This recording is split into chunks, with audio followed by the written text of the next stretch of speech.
Hello students, आज हम लोग इस वीडियो में पढ़ेंगे बीएससी फर्स्ट ईयर का है फिजिकल केमिस्ट्री से Maxwell distribution of molecular velocities. ठीक है, हिंदी में इसको बोलते हैं मैक्सवेल का आणविक वेगों का वितरण।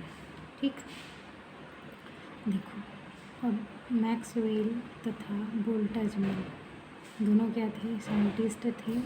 दोनों ने क्या किए, सन 1860 में ये जो मैक्सवेल डिस्ट्रीब्यूशन लॉ है ये दिए। ठीक, इन लोगों के अनुसार गैस मॉलिक्यूल जब आपस में टकराते हैं तो कुछ मॉलिक्यूल का वेलोसिटीज इंक्रीज हो जाता है और कुछ मॉलिक्यूल का वेलोसिटी डिक्रीज हो जाता है।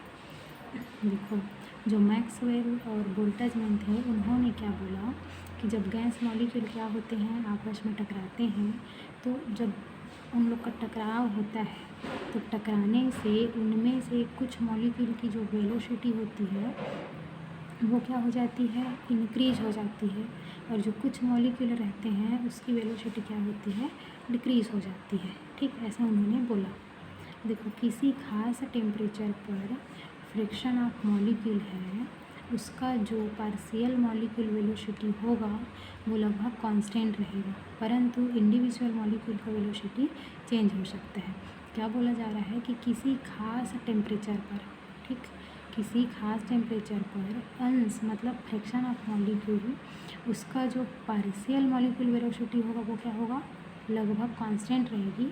बाकी जो इंडिविजुअल मॉलिक्यूल होते हैं उसकी वेलोसिटी क्या हो जाती है, चेंज हो जाती है। ठीक, मतलब चेंज हो सकती है। ठीक है, इस लॉ को अलग अलग टेम्परेचर पर एक्सप्लेन करने के लिए मैक्सवेल ने प्रायिकता के आधार पर एक इक्वेशन दिया। मैक्सवेल ने क्या किया, इसको अलग अलग टेम्परेचर पर एक्सप्लेन करने के लिए प्रायिकता के आधार पर कुछ इक्वेशन दिए हैं, जो इक्वेशन निम्न है। तो देखते हैं वो इक्वेशन कौन सा है ना।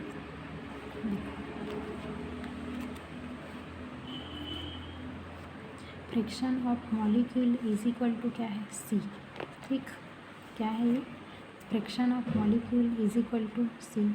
अलग अलग टेम्परेचर पर क्या होगा, सी प्लस डी सी। अब इसके लिए जो इक्वेशन दी उन्होंने D N C upon N is equal to 4πm2πRT 3/2 E minus N C square upon 2RT C square D C, इसको समीकरण 1 देते हैं। अब देखो यहाँ पे जो सी स्क्वायर माइनस डी सी है, ये डी सी जो है, ये डी सी उठ करके कहाँ चला जाएगा, इधर चला जाएगा। जब ये इधर आएगा तो देखो क्या होगा, जहाँ पे हम लोग देख लेते हैं कि कौन क्या, जहाँ पे D N C is equal to क्या है, number of molecule having velocity between C and C plus D C. जो हमारे डी एन सी हैं तो वो डी एन सी क्या है, सी और जो सी प्लस डी सी हैं उन मॉलिक्यूल में जो वेलोसिटी है कितने हैं उस चीज़ को ये बताता है। ठीक है, m इज इक्वल टू क्या है, molar mass of the gas, gas का मोलर मास क्या है ये वो बताता है। ठीक है, टेम्परेचर। अब देखो, जब ये उठ करके इधर से इधर आ रहा है तो क्या हो जाएगा, ये 1/n DNC अपॉन DC होगा। DC इधर आ जा रहा है ना, is equal to 4πm upon 2πRT 3/2 घात E minus M C square upon 2RT C square, इसको इक्वेशन नंबर 2। ठीक है, 1/n DNC अपॉन DC को प्रायिकता कहा जाता है।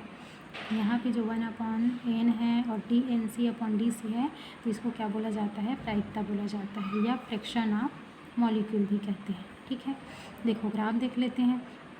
ये हमारा क्या है, वेलोसिटी है, इधर क्या है, DNC अपॉन DC प्रायिकता है, प्रायिकता के आधार पर ये बताया है।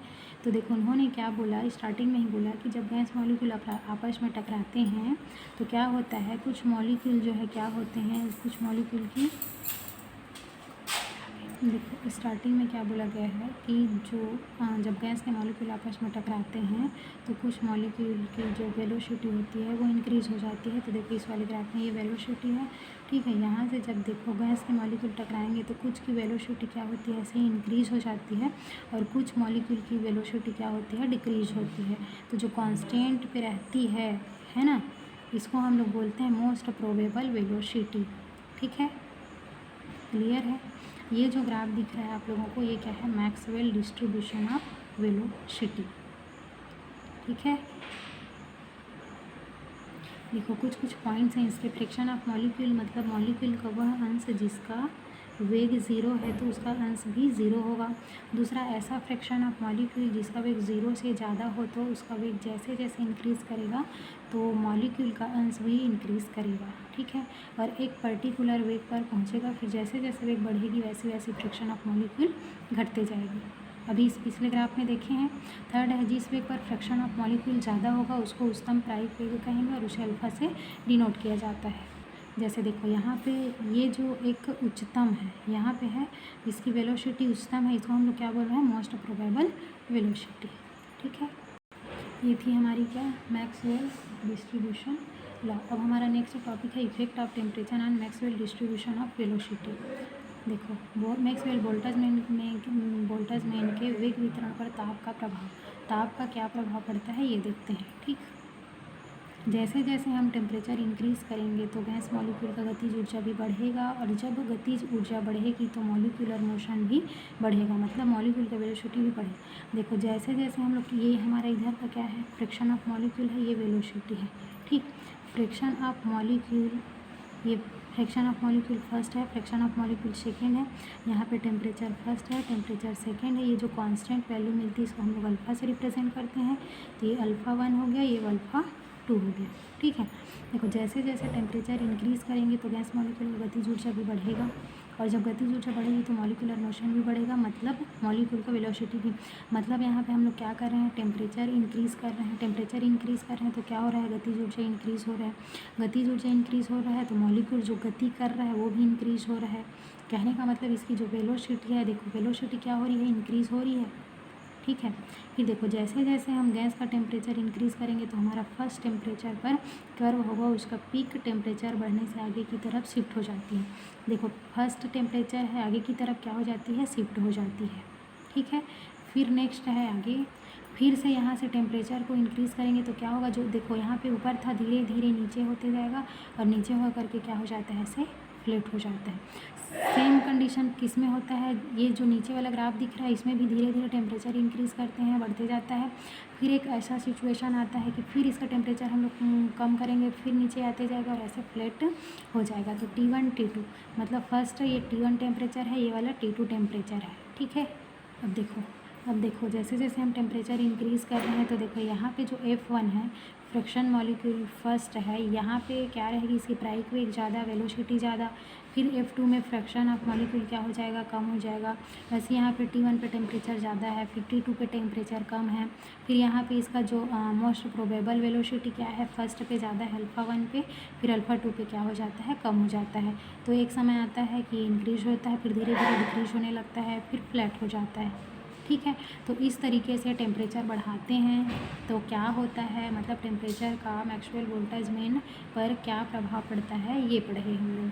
तो आप लोगों को ये समझ आ गया होगा कि मैक्सवेल बोल्ट्जमैन क्या है और मैक्सवेल बोल्ट्जमैन पर टेम्परेचर का क्या इफ़ेक्ट पड़ता है। क्लियर है।